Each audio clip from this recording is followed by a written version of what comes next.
নমস্কার, আমি অনন্যা। আপনাদের সবাইকে আবারও টু সিস্টার ফ্যামিলিতে স্বাগত জানাই।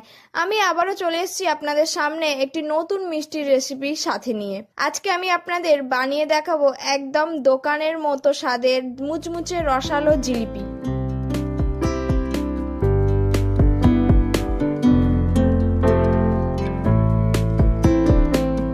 তো চলুন আর দেরি না করে রেসিপিটা শুরু করা যাক। দেখুন, আমার জিলিপিটা তৈরি করতে যেসব উপকরণগুলো লাগছে, আমি এখানে 2 বাটি ময়দা আর 1 বাটি চালের গুঁড়ো নিয়েছি। যে বাটি মেপে 2 বাটি আমি ময়দা নিয়েছিলাম, ঠিক সে বাটিটা মেপেই আমি 1 বাটি এখানে চালের গুঁড়ো রেখেছি, 1 বাটি চিনি, লবণ, পাতিলেবু, এখানে আছে এলাচ, ঘি, খাবার সোডা বা বেকিং সোডা, আর আছে ইয়েলো ফুড কালার। দেখুন, এই প্লাস্টিকের বোতলে ভরে আমি জিলিপির প্যাঁচগুলো তৈরি করব। তো এই বোতলের মুখটা একটু পরে ফুটো করে নেব।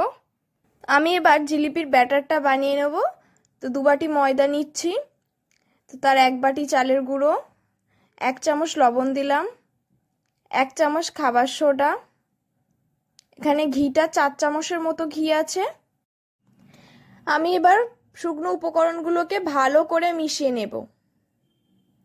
শুকনো উপকরণগুলো ভালো করে মেশানো হয়ে গেলেই তারপরে আমি জল দেব। দেখুন, আমার শুকনো উপকরণগুলো খুব ভালো করে মেশানো হয়ে গেছে। তো আমি এবারে জল দিচ্ছি। একসাথে সব জল দেব না কখনোই, কারণ একটু অল্প অল্প করে জল দেব। জল দিয়ে আমি ব্যাটারটা তৈরি করে নিচ্ছি। তো দেখুন আপনারা, আমার ব্যাটারটা একদম তৈরি হয়ে গেছে। তো দেখতেই পাচ্ছেন ব্যাটারটা একদম স্মুথ পড়ছে, ঠিক এরকমই ব্যাটারটা হবে। তো এটা একদম জিলিপি বানানোর জন্য একদম পারফেক্ট ব্যাটার। এবার আমি চিনির শিরাটা বানিয়ে নেব। তো চলুন, তো আমি কড়াইতে 1 বাটি চিনি দিলাম, ঠিক এই বাটি মেপেই আমি হাফ বাটি জল দেব। চিনির শিরা তৈরি করার সময় এটা একটু খেয়াল রাখবেন যে যতটা চিনি তার হাফ জল। 2টো এলাচ দিয়ে দিচ্ছি, এটা আপনারা নাও দিতে পারেন। আবারও একটু আমি নাড়িয়ে দিচ্ছি। একটু আমি চিনির শিরাটাকে একটু ফুটিয়ে নেব। জিলিপির রস বা জিলিপির শিরা কোনো একতার বা দুতারের শিরা কিন্তু হয় না। এটা একটু হাতে নিয়ে দেখুন, আমি দেখছি একদম চিটচিট করছে, মানে এটা রেডি। তো এতে আমি এবারে পাতিলেবুর একটু রস দিয়ে দিচ্ছি, যাতে চিনির রসটা জমাট বাঁধবে না। 1 টুকরো লেবুও দিয়ে দিলাম। এবার আমি ইয়েলো ফুড কালারটা দিয়ে দিচ্ছি। দেখুন, খুব সুন্দর একটা কালার এসছে। তো জিলিপির শিরা একদম তৈরি। তো চলুন এবার আমি জিলিপিগুলো ভেজে নেব। আমি গ্যাসে ফ্রাইং প্যান বসিয়ে দিয়েছি এবং ফ্রাইং প্যানে আমি রিফাইন তেল দিয়ে দিচ্ছি। দেখুন, আমি বোতলের মুখটা ফুটো করে নিয়েছি আর তার ভেতর ব্যাটারও ঢুকিয়ে নিয়েছি। তেল একদম গরম হয়ে গেছে। তো চলুন এবার আমি জিলিপির প্যাঁচগুলো দিয়ে নিচ্ছি।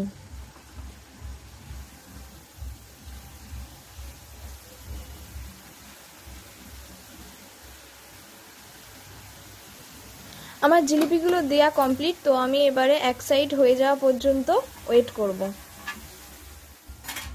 তো জিলিপিগুলোকে আমি এবারে উল্টে দিচ্ছি এবং জিলিপিগুলোকে গোল্ডেন রেড করে আমি ভেজে নিচ্ছি।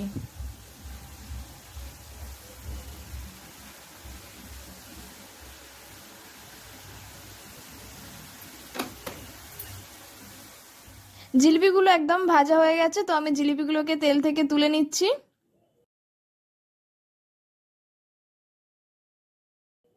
একইভাবে আমি সবগুলোই জিলিপি ভেজে নিচ্ছি।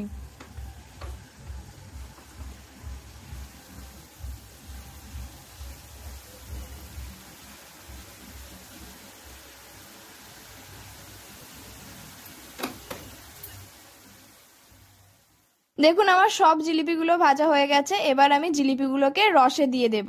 তো চিনির শিরা বা রসে জিলিপিগুলো দেওয়ার আগে আমি একটু হাত দিয়ে চেক করে নিচ্ছি যে রসটা হালকা গরম আছে কিনা। একদম বেশি গরমে জিলিপিগুলোকে দেওয়া যাবে না। তো হ্যাঁ, আমার রসটা একদম হালকা গরম আছে। তো এবার আমি জিলিপিগুলো দিয়ে দিচ্ছি। হাতা দিয়ে একটু ওপর নিচ করে দিচ্ছি যাতে রসগুলো সবেতে যায়। আর 5 মিনিট আমি চিনির রসেই জিলিপিগুলোকে রেখে দেব। তারপরেই আমাদের মুচমুচে রসালো জিলিপি খাবার জন্য একদম তৈরি হয়ে যাবে। দেখুন, আমার 5 মিনিট হয়ে গেছে। তো আমি জিলিপিগুলোকে একদম প্লেটে সাজিয়ে নিয়েছি সুন্দর করে। এবার আমি আপনাদের একটা ভেঙে দেখাচ্ছি। তো দেখতেই পাচ্ছেন খুব মুচমুচে একদম রসালো রসালো জিলিপি হয়েছে। তো আমার জিলিপির রেসিপিটা আজকে এই পর্যন্ত। যদি আপনাদের ভালো লাগে তাহলে অবশ্যই লাইক করে দেবেন, শেয়ার করবেন, এবং যদি আমার চ্যানেল সাবস্ক্রাইব করা না থাকে অবশ্যই সাবস্ক্রাইব করে দেবেন, যাতে আমার রেসিপি সবার আগে আপনারা দেখতে পান। তো এতক্ষণ আপনারা আমার সাথে থাকলেন, তার জন্য অসংখ্য ধন্যবাদ।